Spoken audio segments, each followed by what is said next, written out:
Hi everyone, welcome back to my channel. Badesha Pacha Hussain గంధ మహోత్సవం సందర్భంగా ప్రత్యేక ప్రార్థనలు చేసిన మున్సిపల్ చైర్మన్ షేక్ అబ్దుల్ గఫర్ దంపతులు.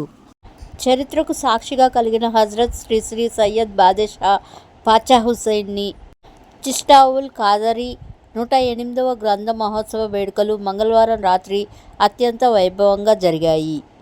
హజరత్ బాదేషా పాచా హుస్సేని దర్గాలో municipal chairman SK Abdul Gafar దంపతులు విశిష్ట పూజలు చేశారు.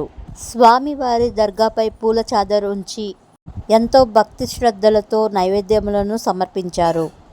ఈ సందర్భంగా మున్సిపల్ చైర్మన్ షేక్ అబ్దుల్ గఫర్ మాట్లాడుతూ, అల్లా కృపతో సర్వ మానవాళి సుఖ సంతోషాలతో విరజిల్లాలి అని ఆకాంక్షించారు. అనంతరం దర్గా కమిటీ నాయకులు చైర్మన్ గఫర్ దంపతులను ఘనంగా సన్మానించారు.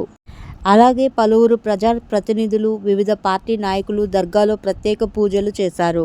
ఈ కార్యక్రమంలో కౌన్సిలర్ సయ్యద్ రిజ్వానా కాలక్, మాజీ ఏఎంసీ డైరెక్టర్ బొట్టు శ్రీను, న్యాయవాది సుమైర్, హన్ను బన్ను, మాజీ councillor Syed Nayab Rasool, YSRCP minority నాయకులు Peer Hussain, SK Khader Jilani, Munna Syed, Mother Teresa Seva Samiti నాయకులు ద్రోణాదుల చెంచులు, ఎల్ఐసి నారాయణ, దర్గా కమిటీ నాయకులు తదితరులు పాల్గొన్నారు.